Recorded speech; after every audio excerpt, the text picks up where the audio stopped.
आखिर मुआवजा मिलने के बावजूद भी लोहारी गांव के ग्रामीण अपने आप को लाचार और हताश क्यों दिखा रहे हैं?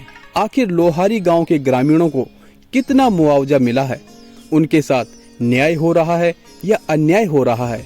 आज हम अपनी चौथी वीडियो में इसी पर चर्चा करेंगे और आपको सच्चाई से रूबरू कराएंगे। आप वीडियो में अंत तक बने रहिए और देखिए लोहारी गांव के मुआवजे की हकीकत को।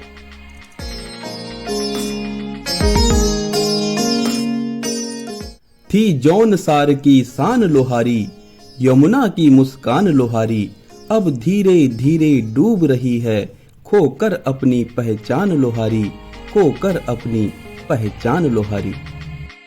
हेलो दोस्तों, नमस्कार। खबर चक्र केसी में आपका पुनः स्वागत है। दोस्तों, वीडियो शुरू करने से पहले एक छोटी सी रिक्वेस्ट है। यदि आपने अभी तक हमारे चैनल खबर चक्र केसी को सब्सक्राइब नहीं किया है तो चैनल को सब्सक्राइब अवश्य करें, साथ ही बेल आइकन को भी प्रेस करें ताकि हमारे हर वीडियो की नोटिफिकेशन आप तक पहुंचती रहे और आप उसे देख सकें। तो चलिए दोस्तों, शुरुआत करते हैं लोहारी गांव के मुआवजे की सच्चाई की। जौनसार बावर का लोहारी गांव जो 82 जल विद्युत परियोजना के कारण जल समाधि ले चुका है, जो अब सिर्फ इतिहास बनकर रह गया है, जो भविष्य में स्मृतियों के माध्यम से ही स्मृतियों में जीवित रहेगा। क्या आप जानते हैं लोहारी गांव के ग्रामीणों को अपने गांव को डूबने की कीमत पहले ही मिल चुकी है। जी हाँ दोस्तों, ग्रामीणों को पहले ही मुआवजा दिया जा चुका है। फिर भी 3 हफ्तों से चारों तरफ एक ही आवाज उठ रही है, लोहारी गांव के लोगों के साथ अन्याय हुआ है, सरकार को उनके साथ न्याय करना चाहिए। जबकि मुआवजा मिलने की बात स्वयं लोहारी गांव के ग्रामीण भी स्वीकार करते हैं। ये तो हमको पता ही था कि एक न एक दिन हमको यहाँ से जाना है। मेरे दादाजी को मुआवजा मिला, मेरे पिताजी को मिला। 82 जल विद्युत परियोजना की शुरुआत 1972 ईस्वी में हो गई थी। 1972 से 1979 ईस्वी में अलग अलग समय पर जमीन को अधिकृत किया गया।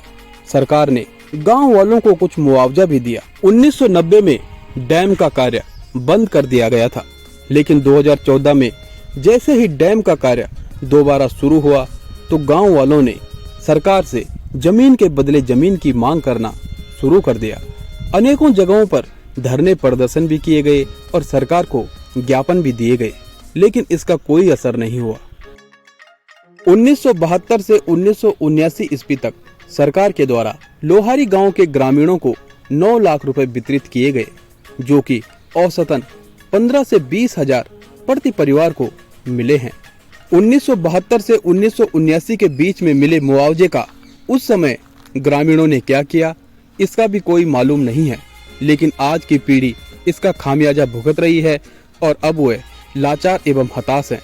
ना तो उनके पास आवास है और ना ही उनके पास कोई अन्य भूमि बची है। मुआवजा इन्होंने जो अभी डाला, देखो ये जमीन का अधिग्रहण 1972 से हुआ। 1972 से और 89 तक इन्होंने 8-9 बार में हमारी कभी 1 बीघा जमीन ली, कभी 5 बीघे जमीन ली, कभी 10 बीघे जमीन ली, इन्होंने अलग अलग दिया है। तो जैसे मेरे दादाजी को मुआवजा मिला, मेरे पिताजी को मिला, लेकिन वो दोनों चले गए। ठीक है, अब दिक्कत हमारे सामने आ गई। घर तो हमको बसाना है, हम अपने बच्चों का पालन पोषण कैसे करेंगे? इसलिए हमने सोचा कि अब थोड़े दिन का ही मतलब है तो थोड़े दिन बिता के आ जाए वहाँ पे। लोहारी गांव में झील का जल स्तर लगातार बढ़ता ही जा रहा है और खंडहर बने घरों के बचे हुए अवशेषों को ये जल धीरे धीरे खा रहा है। जहाँ पर लोहारी गांव हुआ करता था, वहाँ पर कुछ दिनों बाद सिर्फ और सिर्फ झील नजर आएगी और लोहारी गांव सदा सदा के लिए जलमग्न हो जाएगा। जौनसार बावर का लोहारी गांव अब धीरे धीरे झील में पूरी तरह से डूब रहा है। गांव के लोग फिलहाल वक्त की ऐसी नाव पर फंसे हैं जहां से उनके लिए अपने भविष्य का अनुमान लगाना संभव नहीं है। वे लाचार हैं, हताश हैं और आक्रोशित भी हैं, लेकिन सरकार से उनकी उम्मीद अभी खत्म नहीं हुई है। उन्हें लगता है कि उन्हें पुनर्वास और विस्थापन अवश्य मिलेगा। आखिर ये उम्मीद हो भी क्यों ना, सरकार के लिए अपनी प्रजा, अपनी जनता शिशु के समान होती है। उनकी अपेक्षाओं पर खरा उतरना ही सरकार का राजधर्म है।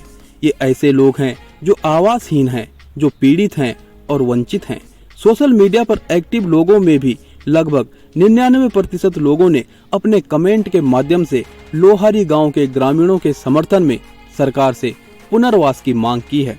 5 अप्रैल को जल विद्युत बोर्ड के द्वारा लोहारी गांव के ग्रामीणों को 48 घंटे में गांव खाली करने का आदेश दिया गया, जिससे होच पोच में ग्रामीणों ने अपने सामान को समेटा, अपने लोहे लक्कड़ को एकत्रित किया, अपने कीमती सामान को रखा और अपनी नम आंखों के साथ अपने गांव को छोड़ दिया।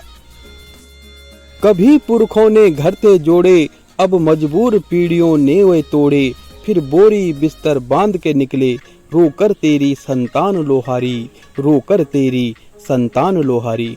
थी जौन सार की शान लोहारी, यमुना की मुस्कान लोहारी, अब धीरे धीरे डूब रही है, खोकर अपनी पहचान लोहारी, खोकर अपनी पहचान लोहारी। डूब रहे हैं सारे सपने, संस्कृति का अस्त हो रहा, दबी सभ्यता सदियों सदियों की, खोकर अपनी मुस्कान लोहारी, खोकर अपनी मुस्कान लोहारी। अनजान हुए हैं वे भविष्य से, तुझसे ही पहचान वो चाहें, मिले जमीन कहीं बस जाने को, हो तेरे नाम से शान लोहारी, हो तेरे नाम से शान लोहारी।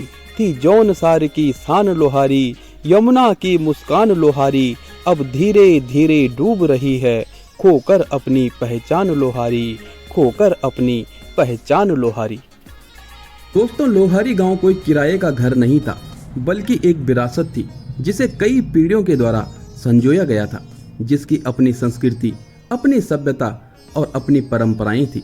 लोहारी गांव के ग्रामीण यही चाहते हैं, उन्हें विस्थापित किया जाए, उन्हें जमीन आवंटित की जाए और उन्हें एक ही स्थान पर बसाया जाए, ताकि उनकी संस्कृति, उनकी सभ्यता और उनकी परंपराएं जीवित रहें। जौनसार बावर में लोहारी गांव अब इतिहास बनकर रह गया है, लेकिन एक नए स्थान पर लोहारी गांव बसाया जा सकता है। 5 अप्रैल को सरकार के द्वारा लोहारी गांव के ग्रामीणों को जैसे ही 48 घंटे में गांव खाली करने का नोटिस जारी किया गया, तो 6 अप्रैल को ग्रामीणों के खातों में 2 से 6 लाख रुपए का ट्रांजैक्शन किया गया। क्या 2 से 6 लाख रुपए में ग्रामीण अपना घर बसा सकते हैं, अपना गांव बसा पाएंगे, या सरकार से प्रश्न पूछना अति आवश्यक है। 50 साल पहले 1972 में लोहारी गांव के ग्रामीणों को कितना मुआवजा मिला, किस प्रकार से मुआवजा मिला और उसकी क्या शर्तें थी, आज किसी को मालूम नहीं है।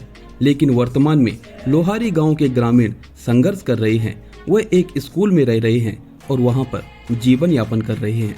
संघर्षशाली जीवन में यदि सरकार उनका साथ नहीं देगी तो सरकार की क्या जिम्मेदारी है। और सरकार जब 120 मेगावाट 82 जल विद्युत परियोजना से करोड़ों अरबों रुपए कमाएगी, तो लोहारी गांव जिसने अपना बलिदान दिया है, उन्हें जमीन का एक छोटा सा टुकड़ा देना कितना मुश्किल है। एक गांव बसेगा, एक सभ्यता बचेगी, एक संस्कृति बचेगी और परंपराओं के साथ लोहारी गांव के लोग एक नए स्थान पर लोहारी गांव बसाएंगे और हमेशा खुश रहेंगे। तो दोस्तों, जब तक लोहारी गांव को विस्थापन नहीं मिलता है, हम सभी को उनके लिए आवाज उठानी चाहिए, उनका सहयोग करना चाहिए। मिलते हैं एक अगली वीडियो में, तब तक के लिए नमस्कार। हम जनजाति क्षेत्र के लोग हैं। हम एक समूह में रहना चाहते हैं, हम अलग अलग नहीं रह पाते।